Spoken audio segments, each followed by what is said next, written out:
மக்களே, நீயா நானா நாய்கள் ஷோவை கிரிட்டிக் பண்ணி ஒரு வீடியோ போட்டிருந்தோம். அந்த வீடியோல இந்த ஸ்ட்ரே டாக் ப்ராப்ளம்கான காரணம் சிஸ்டமிக் ஃபெயிலியர்னு சொல்லியிருப்பேன். அப்போ நீயா நானா நாய்கள் ஷோல இந்த டாக் லவர்ஸ்க்கு பதிலாக இந்த ப்ராப்ளம மேனேஜ் பண்றவங்களை கூப்பிட்டு வச்சு விவாதம் வச்சிருக்கணும். பப்ளிக் ஹெல்த் எமர்ஜென்சியாக மாறிட்டு வர இந்த சூழ்நிலையில talk lovers and animal activist கிட்ட கருத்துக்களை கேட்டு ரியல் ப்ராப்ளம்ஸ் மேல ஃபோக்கஸ் பண்ணாம போறோம்னு எனக்கு தோணுச்சு. ப்ராப்பரா மேனேஜ் பண்ணாமல் இன்னைக்கு திருநாய்களுடைய பாப்புலேஷன் அதிகரிச்சு அது ஒரு பப்ளிக் சேஃப்டி இஷ்யூவாக மாறி இருக்குன்னா அதுக்கு யார் காரணம்? இப்போ இத உடனடியாக இம்ப்ளிமெண்ட் பண்ண ஒரு சொல்யூஷன் வேணும்.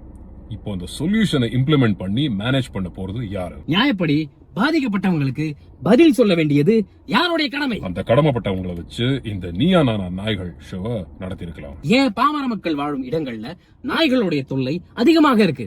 ஏன் எலிட்ஸ் வாழும் இடங்கள்ல நாய்கள் தொல்லை இல்லை? இது எல்லாம் அந்தந்த அத்தாரிட்டிஸ் பதில் சொல்ல கடமைப்பட்டவங்க. இது வரைக்கும் ப்ராப்பரா மேனேஜ் பண்ணாத இந்த ஸ்ட்ரே டாக் ப்ராப்ளமா இனிமேட்டி என்னெல்லாம் பண்ணி தீர்வு காண போகிறோம்ன்ற பதிலையும் அதையதான் சொல்லணும். அப்போ சோ கால்ட் இந்த சிஸ்டம்ல பொறுப்புல இருக்கிறவங்கள விட்டுட்டு ஏன் எலிட்ஸ்க்கு இம்பார்ட்டன்ஸ் கொடுக்கணும்? இந்த எலிட் ஆக்டிவிஸ்ட் போய் கேஸ் போடுறாங்க இல்ல ஸ்டே வாங்குறாங்கன்னா அதுக்கு சட்டத்துல இடம் இருக்கு.